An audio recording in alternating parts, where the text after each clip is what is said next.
The neighboring East Coast Demerara villages of Nabakalis and Victoria are still reeling from the shock of having two of their female residents brutally murdered by their male partners during last week, just 4 days apart.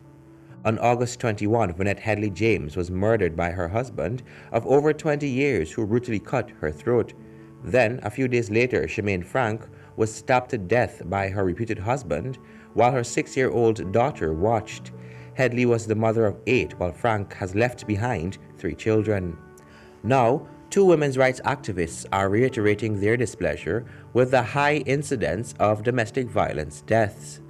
They are adamant that more needs to be done to protect women who suffer in violent relationships.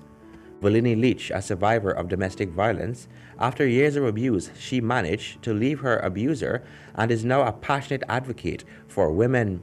She related to Nightly News some of her experiences as a victim of domestic violence. It first came a tug, then a slap, and it was like a cycle. It's going to happen today, and then he's going to say, look what you made me do. I'm sorry. I shouldn't hurt you this way. And then you buy it.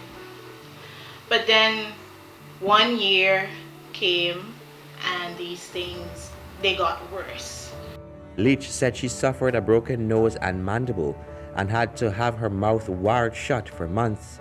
She spoke of the times she would hide the fact that she was abused until she found the courage to leave.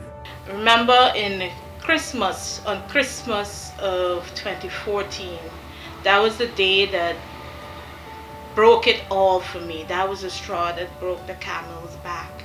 When I looked into my daughter's eyes and I saw this child was seriously unhappy. She was crying because she witnessed a lot of this abuse. And I said, you know what, Valini, this is wrong. You are telling your daughter it is okay to be somebody's punching bag.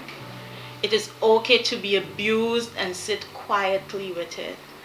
Then is when I decided to take a stand.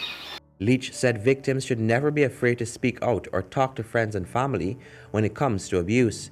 She urged members of the community to be vigilant and report any type of abuse. She said since coming out of her abusive situation, she has been using her experience to help other women who may be suffering. And now I use my pain and my experiences to share with other women out there that there is life after domestic violence. Because many times we tell people get out, but without a plan.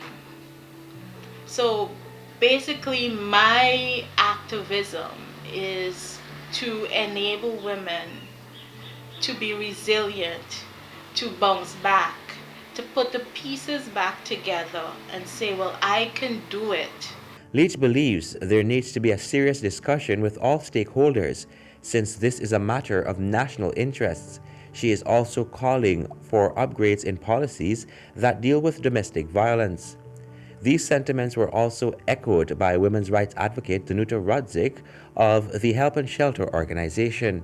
All the other laws in relation to protection for domestic violence and those people affected also need to be reviewed so that you can plug and recognize the gaps and make the necessary changes.